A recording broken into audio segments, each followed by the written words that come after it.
ఓం సమర్థ సద్గురు శ్రీ సాయినాథాయ నమః. శ్రీరామకృష్ణ కథామృతం 17వ అధ్యాయం. దక్షిణేశ్వరంలో మా 1. ప్రథమ పరిచ్ఛేదం. దక్షిణేశ్వరంలో భక్తులతో శ్రీరామకృష్ణులు. మంగళవారం డిసెంబర్ 18, 1883. దక్షిణేశ్వర కాళికాలయం. ఉదయకాలం. శ్రీరామకృష్ణులు తమ గదికి పశ్చిమంలో ఉన్న వసారాలో కూర్చుని ఉన్నారు. ఆయన సదా సమాధి స్థితిలోనే మునిగి ఉన్నారు. రాఖాలాది యువకులలో ఆధ్యాత్మిక చైతన్యం జనింపచేయటంలో అమిత శ్రద్ధ వహించి ఉన్నారు. దేవేంద్రనాథ్ ఠాగూర్ భక్తి వైరాగ్యాల గురించి ప్రస్తావన వచ్చినప్పుడు శ్రీరామకృష్ణులు ఆయనను ప్రశంసించి రాఖాలాది యువకులను చూస్తూ ఇలా అన్నారు. దేవేంద్రనాథ్ సజ్జనుడు, కానీ సుఖమహర్షిలా సంసారంలో చిక్కుకోకుండా బాల్యం నుండే అహర్నిశలు భగవచ్చింతనలో గడిపే కౌమార వైరాగ్య పురుషులు నిజానికి ధన్యులు. సంసారులకు ఒకటి కాకుంటే మరొకటి, ఏదో ఒక కోరిక లేక వాసన ఉండనే ఉంటుంది. మరో పక్క భక్తి కూడా చక్కగా ప్రదర్శిస్తారు. ఒక సందర్భంలో మధుర్బాబు ఒక వ్యాజ్యంలో చిక్కుకున్నాడు. అప్పుడు ఒకరోజు కాళికాలయానికి వచ్చి జగజ్జననికి సమీపంలో నిలబడి, బాబా ఈ అర్ఘ్యాన్ని జగజ్జననికి సమర్పించు అన్నాడు. నేను నిస్సంకోచంగా సమర్పించాను. అతడికి ఎంత విశ్వాసం! నేను సమర్పిస్తే కార్యం సిద్ధిస్తుందని ఎంతటి దృఢ విశ్వాసం! రతితల్లికి ఎంత భక్తి! అప్పుడప్పుడు వచ్చి ఎంతో సేవ చేసేది. ఆమె వైష్ణవ భక్తురాలు. ఒకరోజు నేను కాళికామాత ప్రసాదం ఆరగించటం చూసింది. ఆ తరువాత ఇక్కడకు రావటమే మానుకుంది. పూర్తిగా ఏకపక్ష పోకడ. అటువంటి వారిని చూడగానే అర్థం చేసుకోలేం. శ్రీరామకృష్ణులు తమ గదికి తూర్పు వైపున ఉన్న గది తలుపు వద్ద కూర్చొని ఉన్నారు. శీతాకాలం కావటంతో మోలిస్కిన్ శాలువ ఒకటి కప్పుకొని ఉన్నారు. హఠాత్తుగా సూర్యుణ్ణి చూశారు. అట్లే సమాధిస్థితులైపోయారు. నిమేష రహితులై బాహ్య చైతన్యాన్ని పూర్తిగా కోల్పోయారు. ఇది గాయత్రీ మంత్ర ప్రభావమా? తత్సవితుర్వరేణ్యం భర్గో దేవస్య ధీమహి. చాలాసేపటికి సమాధి స్థితి నుండి బాహ్య చైతన్యంలోకి వచ్చారు. రాకాల్, హజ్రా, మా ప్రభృతులు పక్కన ఉన్నారు. శ్రీరామకృష్ణులు హాజ్రాతో సమాధి స్థితి కలిగేది పారవస్య ప్రేమ స్ఫూర్తితోనే. ఒకసారి శ్యామ్ బజార్లోని నటవర్ గోస్వామి ఇంట్లో సంకీర్తన జరిగింది. అక్కడ శ్రీకృష్ణుడు గోపికలను దర్శించి సమాధిస్థితుడు అయినాను. నా సూక్ష్మ శరీరం శ్రీకృష్ణుని పాదపద్మాల చుట్టూ తిరుగుతూ ఉన్నట్లుగా తోచింది. జోరాసాంకోలో ఒక హరి సభలో ఇదే విధంగా సంకీర్తన జరుగుతూ ఉంది. అప్పుడు సమాధి స్థితిని పొంది బాహ్య చైతన్యం కోల్పోయాను. ఆనాడు దేహత్యాగం చేస్తానేమోనని వారు భయపడ్డారు. శ్రీరామకృష్ణులు స్నానార్థం వెళ్లారు. స్నానం చేసి వచ్చాక గోపికల ప్రేమ గురించి ప్రస్తావించారు. శ్రీరామకృష్ణులు మా ప్రభృతులతో గోపికల ప్రేమలోని ఆకర్షణను మాత్రమే మనం స్వీకరించాలి. ఇటువంటి పాటను పాడండి. 2వ పరిచ్ఛేదం. రాకాల్ నిమిత్తం సిద్ధేశ్వరీదేవికి మొక్కుబడి యదు మల్లిక్ భట్రాజులు.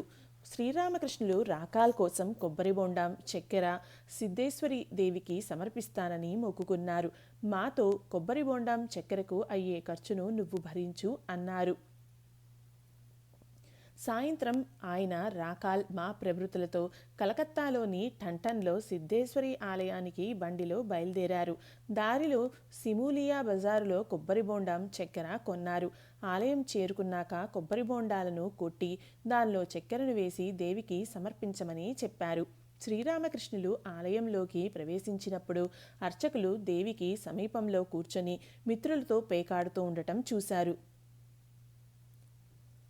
వెంటనే భక్తులతో, చూశారా, ఇటువంటి చోట్ల పేక ఆడుతున్నారు, ఇక్కడ భగవచ్చింతన చేయాలి అన్నారు విచారం వ్యక్తపరుస్తూ. శ్రీరామకృష్ణులు అక్కడ నుండి యదు మల్లిక్ ఇంటికి వెళ్లారు. యదు మల్లిక్ చుట్టూ పలువురు పెద్ద మనుషులు కూర్చొని ఉన్నారు. దయచేయండి, దయచేయండి అంటూ యదు మల్లిక్ ఆయనను సాదరంగా ఆహ్వానించాడు. ఇద్దరు యోగక్షేమాలు విచారించుకున్నారు. శ్రీరామకృష్ణులు నవ్వుతూ, ఎందుకు ఇంతమంది విదూషకులను, భట్రాజులను నీతో ఉంచుకున్నావు? యదు మల్లిక్ నవ్వుతూ, మీరు ఉద్ధరిస్తారేమోనని. అందరూ నవ్వారు. శ్రీరామకృష్ణులు, సంపన్నులు ధనం వెదజల్లుతారని భట్రాజులు ఆశిస్తూ ఉంటారు. కానీ ధనికుని వద్ద నుండి ధనం రాబట్టడం అంత సులభం కాదు. నక్క ఒకటి ఒక ఎద్దును చూసింది. విడవకుండా సదా ఆ ఎద్దుతోటి కలిసి తిరుగుతూ ఉండేది. ఎద్దు గడ్డి మేయటానికి వెళ్తే నక్క కూడా దాని కూడానే వెళ్ళేది. ఎందుకో తెలుసా? ఎద్దు వృషణాలు వేలాడుతూ ఉండటం చూసి అది చూసింది. ఏదో ఒకరోజు అవి కింద పడతాయి, అప్పుడు నేను వాటిని భక్షిస్తాను అనుకునేది. ఎద్దు పడుకుని నిద్రిస్తే నక్క కూడా పక్కనే పడుకుని నిద్రించేది. ఎద్దు లేచి అటు ఇటు తిరిగితే నక్క కూడా దానితో కలిసే తిరిగేది. ఈ విధంగా ఎన్నో రోజులు గడిచిపోయాయి. కానీ ఎద్దు వృషణాలు మాత్రం కింద పడనే లేదు. చివరకు నక్క నిరాశ చెంది అక్కడ నుండి వెళ్ళిపోయింది. అందరూ నవ్వారు. భట్రాజుల పరిస్థితి ఇటువంటిదే. యదు మల్లిక్ అతడి తల్లి శ్రీరామకృష్ణులకు భక్తులకు ఉపాహారం సమర్పించారు. తృతీయ పరిచ్ఛేదం.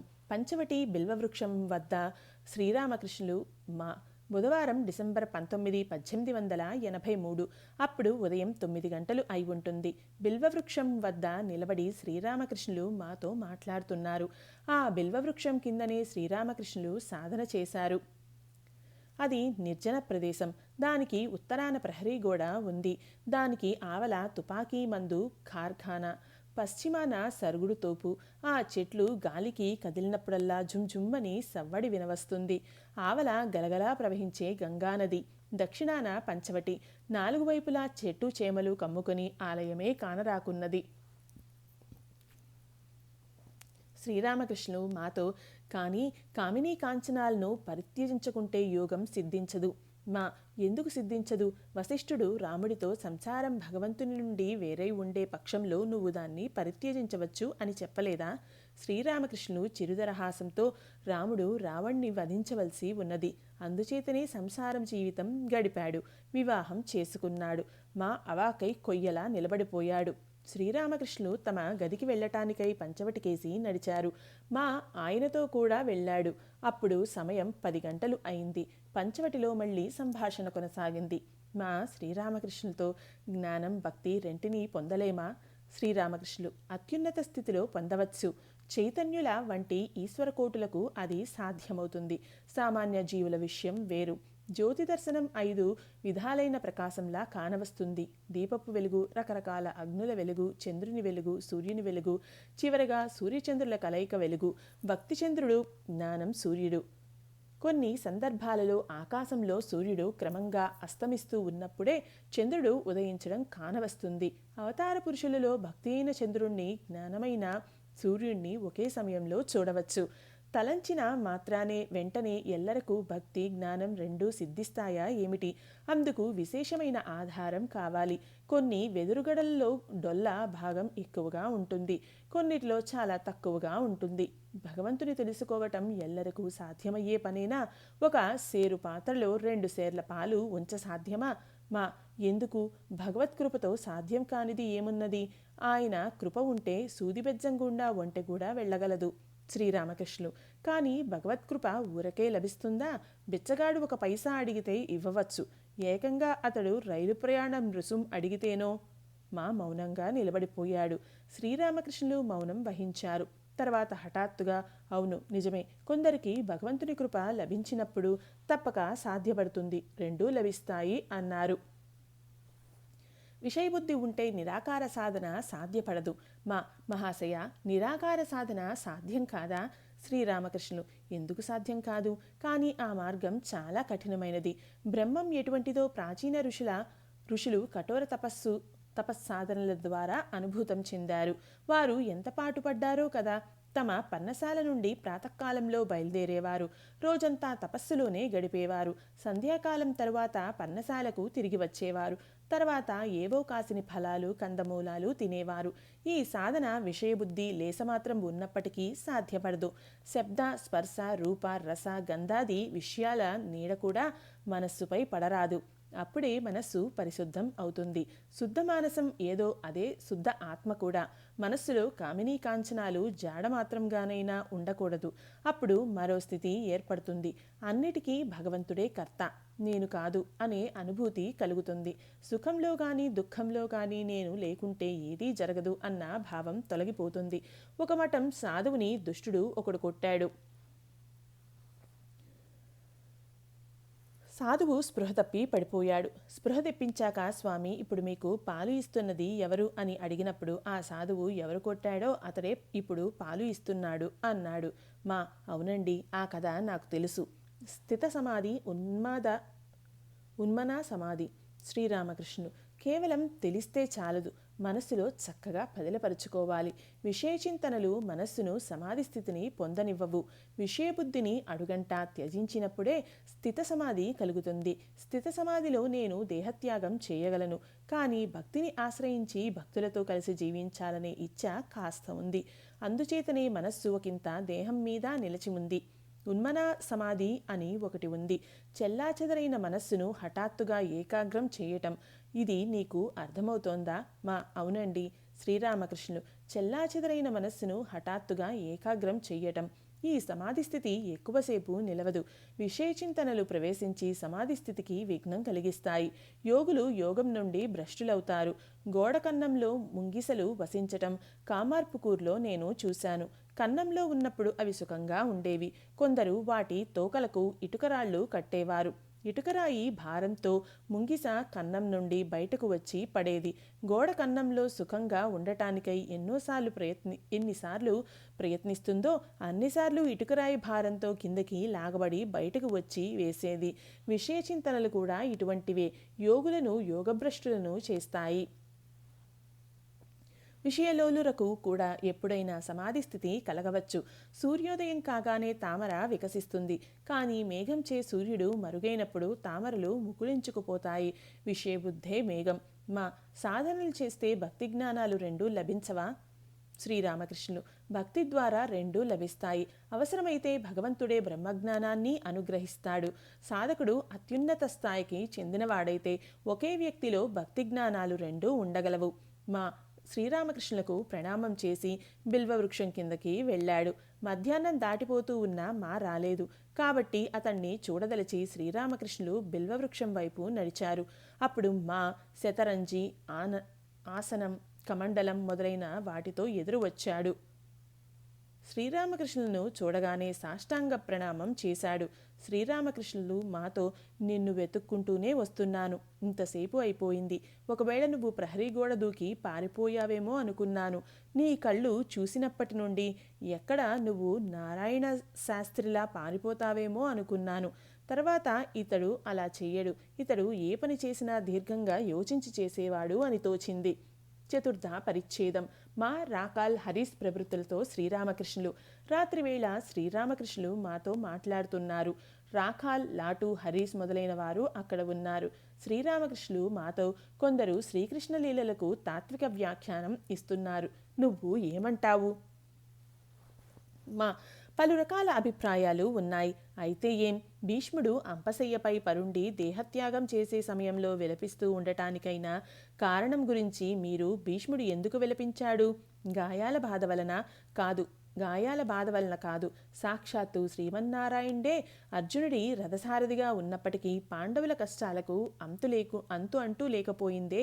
భగవల్లీలను కించిత్తూ అర్థం చేసుకోలేకపోయానని తలచి విలపించాడు అని చెప్పేవారు కదా. హనుమంతుని గురించి చెప్పి ఉన్నారు. తిదివార నక్షత్రాలు ఏమీ ఎరుగను, కేవలం నేను రామచింతన మాత్రం చేస్తాను అనేవాడట హనుమంతుడు. బ్రహ్మం, శక్తి ఈ రెండూ తప్ప వేరే ఏదీ లేదు అని చెప్పి ఉన్నారు. బ్రహ్మజ్ఞానం పొందినప్పుడు ఆ రెండు ఒక్కటే అన్న బోధ కలుగుతుంది.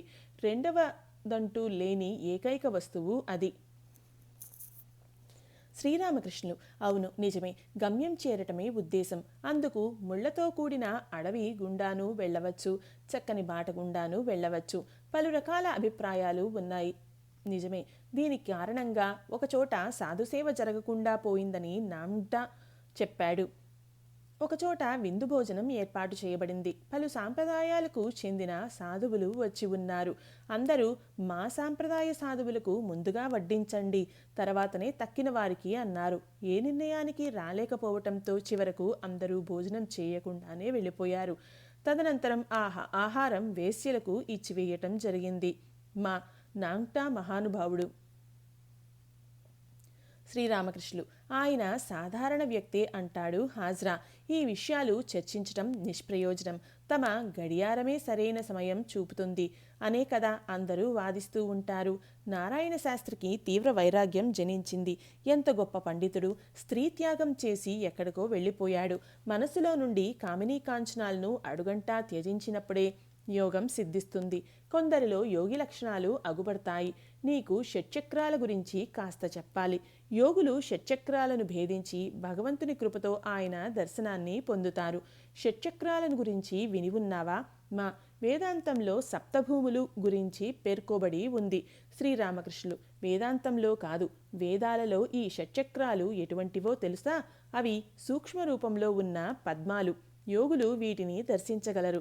అవి మైనపు చెట్ల వలె, ఫలాలు, ఆకుల వలె ఉంటాయి. అవునండి, యోగులు వాటిని దర్శించగలరు. ఒక రకమైన అద్దం గురించి నేను చదివాను. దాని గుండా చూస్తే అతి చిన్న వస్తువులు కూడా చాలా పెద్దవిగా కనపడతాయని నేను ఒక పుస్తకంలో చదివాను. అదేవిధంగా యోగం ద్వారా ఈ సూక్ష్మ పద్మాలను కాంచవచ్చును. ఒంటరిగా మా గానం శ్రీరామకృష్ణుల అశ్రుధారలు. శ్రీరామకృష్ణులు పంచవటి పక్కనున్న గదిలో మాను బస చేయమన్నారు. ఆయన చెప్పినట్లు ఆ గదిలోనే ఆ రాత్రి బస చేశాడు. వేకువజామున ఒంటరిగా గానం చేయసాగాడు. హఠాత్తుగా మా కిటికీ గుండా తొంగి చూసేసరికి శ్రీరామకృష్ణులు అక్కడ నిలబడి ఉండటం చూశాడు అంటూ పాడటం వినగానే శ్రీరామకృష్ణులు కళ్ళ వెంట అశ్రుధారలు స్రవించాయి. మళ్ళీ పాడాడు. శ్రీరామకృష్ణుల వెంట రాకాల్ వెళ్తున్నాడు. శుక్రవారం డిసెంబర్ 21, 1883 ప్రాతకాలం శ్రీరామకృష్ణులు ఏకాంతంగా బిల్వ వృక్షం కింద మాతో మాట్లాడుతూ ఉన్నారు. సాధనలకు సంబంధించిన పలు గోప్యమైన విషయాలు, కామినీ కాంచన పరిత్యాగం, ఒక్కోసారి మనసే గురువు అవుతుందనే విషయం ఇత్యాదులు వారి మాటల్లో చోటు చేసుకున్నాయి. మధ్యాహ్న భోజనానంతరం శ్రీరామకృష్ణులు మనోహరమైన పీతాంబరం ధరించి పంచవటికి వెళ్లారు. అక్కడ 2-3 వైష్ణవ సన్యాసులు కూర్చొని ఉన్నారు. వారిలో ఒకడు బావుల్ శాఖకు చెందినవాడు. మధ్యాహ్నం నానక్ సాంప్రదాయానికి చెందిన సాధువు ఒకరు వచ్చారు. హరీష్, రాఖాల్ మొదలైన వారు అక్కడ ఉన్నారు. ఆ సాధువు నిరాకారవాది. సాకార చింతన కూడా చేయమని శ్రీరామకృష్ణులు ఆ సాధువుకు బోధించారు. లోతుగా మునుగు, పైపైనే తేలుతూ ఉంటే రత్నాలు లభించవు. భగవంతుడు నిరాకారుడు, సాకారుడు కూడా. సాకార చింతన చేస్తే సత్వరం భక్తి జనిస్తుంది. తర్వాత నిరాకార చింతన కూడా చేయవచ్చు. లేఖను చదివి పూర్తి చేశాక దాన్ని దూరంగా పారేయవచ్చు కదా. ఆ తర్వాత ఆ లేఖలోని సూచనల మేరకు పనిలో దిగవచ్చు. పంచమ పరిచ్ఛేదం. దక్షిణేశ్వరంలో బలరాం తండ్రి ప్రభృతులతో శనివారం డిసెంబర్ 22, 1883 దక్షిణేశ్వర కాళికాలయం. అప్పుడు సమయం ఉదయం దాదాపు 9 గంటలు అయి ఉంటుంది. శ్రీరామకృష్ణులు తమ గదికి ఆగ్నేయ వైపున ఉన్న వసారాలో భక్తులతో కూర్చుని ఉన్నారు. బలరాం తండ్రి వచ్చి ఉన్నాడు. రాకాల్, హరీష్, లాటు ప్రభృతులు దక్షిణేశ్వరంలోనే బస చేసి ఉన్నారు. శ్యాంపుకూర్కు చెందిన దేవేంద్ర ఘోష్ కూడా వచ్చి ఉన్నాడు. ఒక భక్తుడు, భక్తి ఎలా కుదురుతుంది? శ్రీరామకృష్ణులు బలరాం తండ్రి ప్రభృతులతో ముందుకు సాగిపోండి. 7 ద్వారాలకు ఆవల రాజు ఉన్నాడు. ఆ ద్వారాలన్నింటినీ దాటినప్పుడే రాజును దర్శించవచ్చు. చానక్లో ఉన్న అన్నపూర్ణ ఆలయ ప్రతిష్ఠ సందర్భంలో 1874-75 సంవత్సరంలో నేను ద్వారికాబాబుతో ఇలా అన్నాను. పెద్ద చెరువులలో పెద్ద పెద్ద చేపలు ఉంటాయి, ఎరవెయ్యి. ఆ వాసన వలన ఆ చేపలు ఉపరితలానికి వస్తాయి. కొన్ని సందర్భాలలో అలలు కొట్టే రీతిలో అవి పెద్దగా శబ్దం చేస్తూ దూకుతూ వస్తాయి. ప్రేమభక్తి అనేవి ఎర. శ్రీరామకృష్ణులు అవతారతత్వం. భగవంతుడు మానవ రూపంలో లీలలను ప్రదర్శిస్తాడు. కృష్ణుడు, రాముడు, చైతన్యుల వలె ఆయన మానవ రూపంలో అవతరిస్తాడు. ఒకసారి కేశవ్తో ఇలా చెప్పాను. భగవంతుడు మనిషిలో అధికంగా ప్రకాశిస్తున్నాడు. పొలం గట్ల వెంట చిన్న కలుగులు ఉంటాయి. వర్షాకాలంలో ఆ కలుగులలో చేపలు, పీతలు మొదలైనవి చేరుకుంటాయి. పీతలు, చేపలు కావాలంటే ఈ కలుగుల్లో వెతకవలసి ఉంటుంది. అదేవిధంగా భగవంతుణ్ణి వెతకాలి అంటే అవతార పురుషులలో వెతకాలి. 3.5 మూరల మనిషి ద్వారా జగజ్జనని తన్ను తాను అభివ్యక్తం చేసుకుంటోంది. ఒక పాటలో ఇలా ఉంది. ఏమిటే ఈ కీలుబొమ్మ ఓయమ్మ, ఎటువంటి దానిని ఏర్పరిచినావు? 7 జానల బొమ్మ, ఎగిరెగిరిపడు బొమ్మ, బొమ్మతో ఆటలు నీవెన్ని ఆడెదవు. కానీ భగవంతుణ్ణి తెలుసుకోగోరితే, అవతార పురుషులను గుర్తింపదలిస్తే సాధన అవసరం. చెరువులో పెద్ద పెద్ద చేపలు ఉంటాయి. వాటిని చూడాలి అంటే ఎరను వేయవలసి ఉంటుంది. పాలలో వెన్న ఉంది, దాన్ని తీయాలి అంటే చిలకాలి. ఆవాలలో నూనె ఉంది, నూనె కావాలి అంటే గానుగ ఆడించాలి. గోరింట పూసుకుంటే చెయ్యి ఎర్రబడుతుంది. అందుకే గోరింటాకు నూరాలి. నిరాకార సాధన శ్రీరామకృష్ణులు. భక్తుడు: భగవంతుడు సాకారుడా లేక నిరాకారుడా? శ్రీరామకృష్ణులు: ఆగు ఆగు, మొదట కలకత్తాకు వెళ్ళు. అప్పుడే ఘడ్ మైదానం ఎక్కడ ఉందో, ఏసియాటిక్ సొసైటీ ఎక్కడ ఉందో, బెంగాల్ బ్యాంక్ ఎక్కడ ఉందో తెలియవస్తుంది. ఖర్దాలోని బ్రాహ్మణ ప్రాంతానికి వెళ్ళాలి అనుకుంటే మొదట ఖర్దాకు వెళ్ళవలసి ఉంటుంది. నిరాకార సాధన ఎందుకు సాధ్యం కాదు? కానీ అది ఎంతో కఠినం. కామినీ కాంచనాలు త్యజించకుండా వీలుపడదు. బాహ్య త్యాగం, ఆంతరిక త్యాగం రెండూ ఉండాలి. విషయబుద్ధి కించిత్తు ఉన్నా ఆ మార్గం వీలుపడదు. సాకార సాధన సులభం, అలా అని అంత సులభమని చెప్పలేం. నిరాకార సాధన, జ్ఞానయోగ సాధన గురించి భక్తులకు చెప్పకూడదు. ఎంతో శ్రమ కోర్చాక అతడికి ఏదో కాస్త భక్తి కలుగుతుంది. సకలం స్వప్నతుల్యమే అని చెప్పటం అతడి భక్తికి హాని వాటిల్ల చేస్తుంది. కబీర్ నిరాకారవాది. అతడు శివుడు, కాళీ, కృష్ణుడు వీరిని అంగీకరించేవాడు కాదు. బియ్యం, అరటిపళ్ళు తింటుంది కాళీ. మరి కృష్ణుడో గోపికల చప్పట్లకు కోతిగంతులు వేస్తాడు అంటాడు అతడు. అందరూ నవ్వారు. నిరాకార సాధకుడు ప్రారంభంలో బహుశా దశభుజమూర్తిని దర్శిస్తాడు. తర్వాత చతుర్భుజమూర్తిని దర్శనం, ఆ తర్వాత 2 చేతులున్న గోపాలుడి దర్శనం, చివరిగా అఖండ జ్యోతిని దర్శించి దానిలోనే లీనమైపోతాడు. దత్తాత్రేయుడు, జడభరతుడు బ్రహ్మదర్శనానంతరం లీలాస్థాయికి తిరిగి రాలేదని వ్రాయబడి ఉంది. సుఖదేవుడు బ్రహ్మసాగరపు బిందువు నొకదాన్ని మాత్రమే ఆస్వాదించాడు. సాగర అలలను, హోరును చూశాడు, విన్నాడు. కానీ సాగరంలో మునకవేయలేదని కొందరు అంటారు. కేదార్ ఆవలకు వెళితే శరీరం నిలువదు అని ఒక బ్రహ్మచారి చెప్పాడు. అదేవిధంగా బ్రహ్మజ్ఞానానంతరం శరీరం నిలవదు. 21 రోజులలో మరణం సంభవిస్తుంది. ఒక పెద్ద గోడ ఉంది. దానికి ఆవల పెద్ద మైదానం ఉంది. 4 మిత్రులు గోడకు ఆవల ఏముందో తెలుసుకో యత్నించారు. ఒక్కొక్కరుగా గోడను ఎక్కసాగారు. ఆ మైదానాన్ని దర్శించి హా హా అంటూ నవ్వుతూ ఆవలి వైపుకు దూకేశారు. ఆవలి వైపు ఏముందో ముగ్గురు ఏమీ చెప్పలేదు. ఒకడు మాత్రం సమాచారం చెప్పాడు. బ్రహ్మజ్ఞానం కలిగిన పిదప కూడా లోకులకు బోధించే నిమిత్తం అతడి దేహం నిలిచి ఉంది. అవతార పురుషులు ఈ కోవకు చెందుతారు. హిమవంతుని ఇంట పార్వతీ కుమార్తెగా జన్మించింది. తండ్రికి తన పలు రూపాలను ఆమె చూపింది. తండ్రి కుమార్తెతో, అమ్మ, నీ సమస్త రూపాలను దర్శించాను, కానీ నీ బ్రహ్మస్వరూపం ఒకటి మిగిలిపోయింది. దాన్ని కూడా ఒకమారు దర్శింపచేయి అన్నాడు. అందుకు పార్వతి, తండ్రి, నువ్వు బ్రహ్మజ్ఞానం పొందగోరితే సంసారం త్యజించి సాధు సాంగత్యం చేయవలసి ఉంటుంది అన్నది. కానీ హిమవంతుడు వదిలిపెట్టలేదు. అప్పుడు పార్వతి ఒకమారు బ్రహ్మస్వరూపాన్ని చూపింది. చూడగానే హిమవంతుడు ఒక్కసారిగా మూర్ఛిల్లిపోయాడు. శ్రీరామకృష్ణులు భక్తియోగం. నేను ఇప్పుడు చెప్పినదంతా విచారణకు సంబంధించిన విషయాలు. బ్రహ్మ సత్యం, జగన్ మిథ్య, స్వర్గము స్వప్నం లాంటిది. ఇదే విచారణ. ఇది అతి కఠినమైన మార్గం. ఈ మార్గంలో భగవల్లీలల స్వప్నంలా మిథ్య అయిపోతుంది. నేను అనే భావన కూడా ఎగిరిపోతుంది. ఈ మార్గగాములు అవతారవాదాన్ని అంగీకరించరు.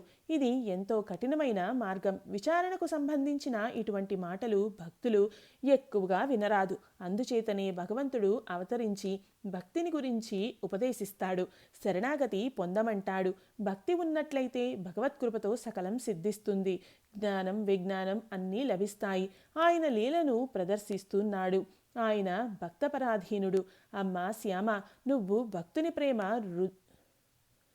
రజ్జువుతో బంధింపబడి ఉన్నావు. కొన్ని సమయాల్లో భగవంతుడు అయస్కాంతం అవుతాడు, భక్తుడు సూది అవుతాడు. మరికొన్ని సమయాల్లో భక్తుడు అయస్కాంతం అవుతాడు, భగవంతుడు సూదిగా మారిపోతాడు. భక్తుడు భగవంతుణ్ణి ఆకర్షించి వేస్తాడు. భగవంతుడు భక్తవత్సలుడు, భక్తపరాధీనుడు. ఒక సాంప్రదాయానుసారం యశోదాది గోపికలు పూర్వజన్మలో నిరాకారవాదులుగా ఉండేవారు. దానిలో వారికి తృప్తి కలగలేదు. అందుచేతనే బృందావనంలో శ్రీకృష్ణుని సాంగత్యంలో ఆటపాటలతో పరమానందం పొందారు. ఒకరోజు కృష్ణుడు వారితో, మీకు నిత్యధామాన్ని చూపిస్తాను, రండి, యమునలో స్నానం చేద్దాం అన్నాడు. యమునలో మునక వేయగానే వారికి గోలోక దర్శనం కలిగింది. తర్వాత అఖండ జ్యోతిని దర్శించారు. అప్పుడు యశోద ఇలా అన్నది, ఓ కృష్ణ, ఇక మీదట వీటిని ఏవీ నేను చూడగోరను. ఇప్పుడు నీ మానవ రూపాన్నే చూడగోరతాను. నిన్ను ఒడిలోకి తీసుకోవాలి, గోరుముద్దలు తినిపించాలి. ఈ రీతిలో భగవంతుడు అవతార పురుషులలో అధికంగా వ్యక్తమవుతాడు. అందుచేతనే అవతార పురుషులు దేహధారణ చేసి ఉన్నప్పుడే భక్తులు వారిని పూజించి సేవించాలి. అరే తమ్ముడు, ఆ ఇంట్లో ఒక గది ఉన్నది. తెల్లవారగానే ఆయన అందులో దాక్కుంటాడు. అవతార పురుషులను ఎల్లరూ గుర్తించలేరు. దేహం ధరిస్తే రోగశోకాలు, ఆకలి దప్పులు అన్నీ ఉంటాయి.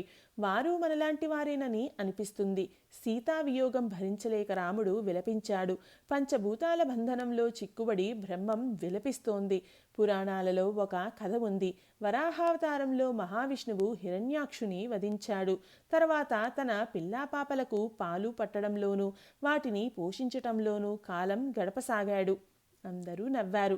వైకుంఠానికి వెళ్లాలన్న ఆలోచనే రాలేదు. చివరకు శివుడు వచ్చి తన త్రిశూలంతో ఆ వరాహ కాయాన్ని చీల్చి చంపివేశాడు. అప్పుడు విష్ణువు హీ హీ అంటూ నవ్వుతూ తన ధామానికి వెళ్ళిపోయాడు. షష్ఠ పరిచ్ఛేదం. భవనాద్ రాకాల్ మా లాటు ప్రభృతులతో శ్రీరామకృష్ణులు. మధ్యాహ్న సమయం. శ్రీరామకృష్ణుల గదిలో మా రాకాల్, మా హరీష్ ప్రభృతులు ఉన్నారు. భవనాథ్ వచ్చాడు. శ్రీరామకృష్ణులు భవనాథ్తో అవతార పురుషుల పట్ల ప్రేమ కలిగితేనే చాలు. ఆహా, గోపికలకు ఎటువంటి ప్రేమ ఉండినది! ఇలా అంటూ శ్రీరామకృష్ణులు గోపికాభావంలో పాడసాగారు. సంభాషణ కొనసాగిస్తూ 1. ఓ కృష్ణ, నా ప్రాణానికి ప్రాణం నీవు. 2. ఓ సఖీ, నేను ఇంటికి పోవటం లేదు. అక్కడ కృష్ణనామం జపించడం కష్టమైపోతోంది. 3. ఓ సఖీ, ఆనాడు నువ్వు వనానికి వెళ్తున్నప్పుడు నేను మా ఇంటి తలుపు వద్ద నిలబడి ఉన్నాను. సంభాషణ కొనసాగిస్తూ శ్రీరామకృష్ణులు ఇలా చెప్పారు.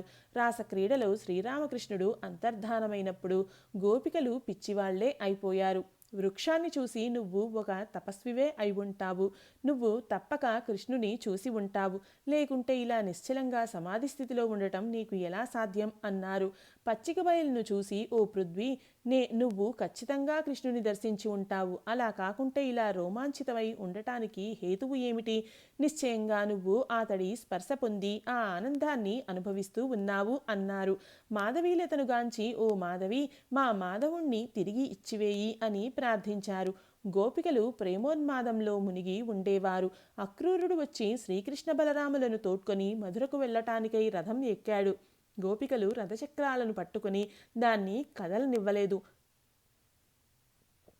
ఇలా అంటూ శ్రీరామకృష్ణులు పాడసాగారు. శ్రీరామకృష్ణులు చలింపక చేయునవి చక్రంబులా. ఆహా, ఈ పలుకులు నా మనస్సును ఆకట్టుకుంటున్నాయి. ఎవని తలపు చేయి ఎల్లా భువనములు కదులుచున్నవో వాని గతి తప్పకుండా. రధికుని ఆజ్ఞ మేరకు సారథి రథం నడుపుతాడు. సప్తమ పరిచ్ఛేదం. బ్రహ్మమే జీవజగత్తులుగా శ్రీరామకృష్ణుల దర్శనం. శ్రీరామకృష్ణుల పరమహంస స్థితి. ఆదివారం డిసెంబర్ 23, 1883.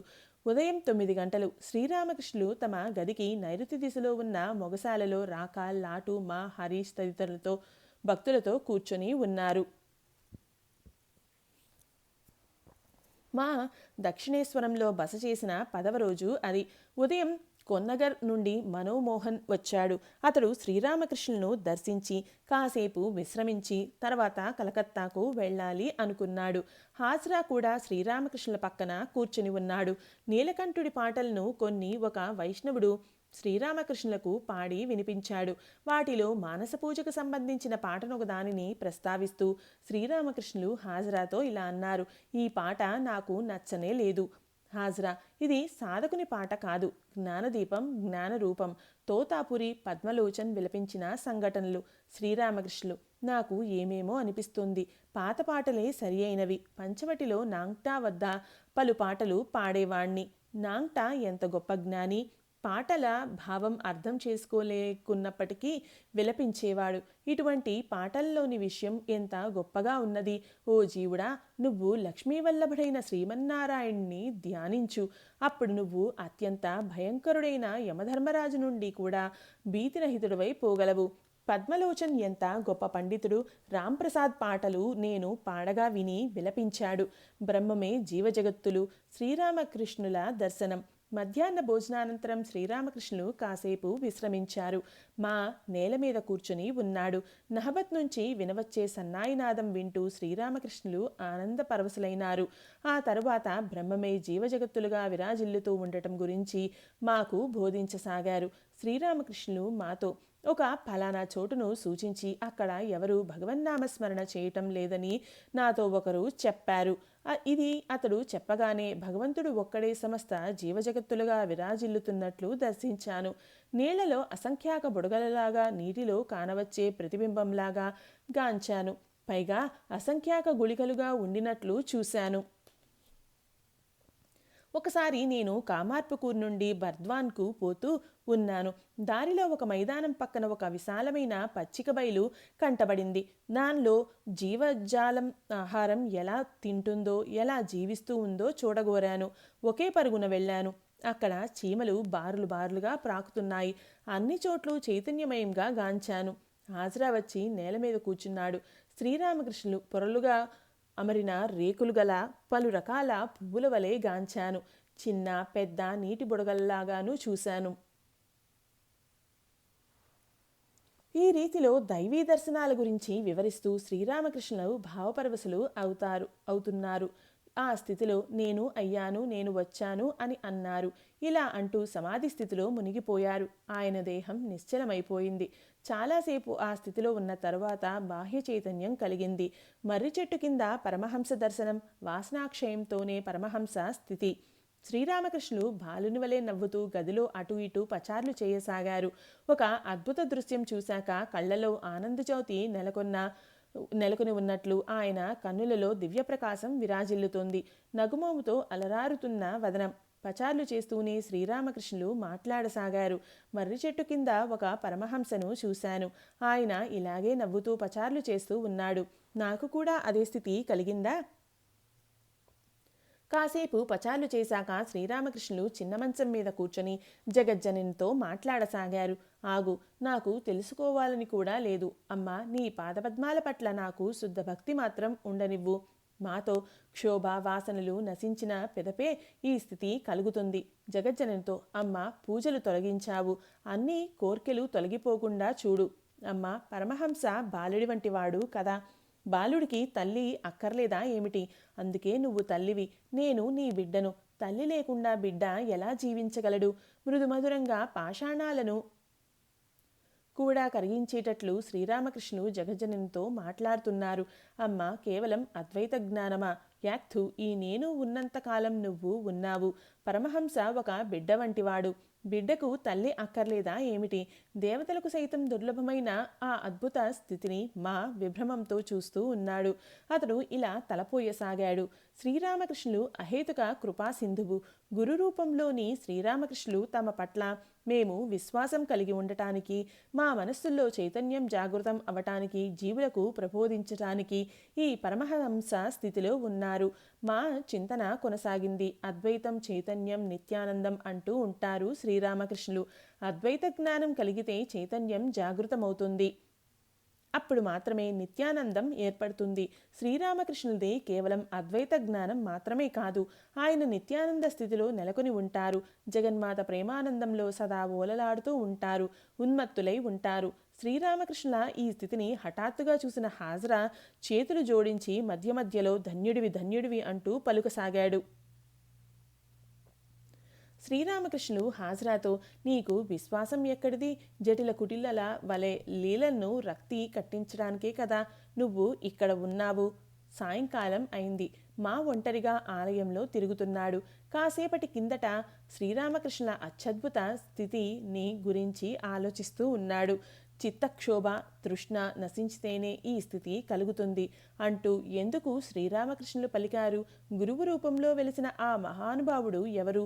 మనలను ఉద్ధరించే నిమిత్తం సాక్షాత్తు భగవంతుడే ఇలా మానవ రూపం ధరించి వచ్చాడా?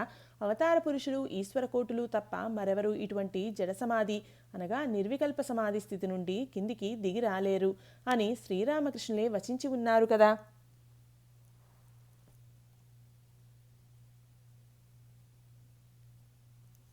ఓం సమర్థ సద్గురు శ్రీ సాయినాథాయ నమః.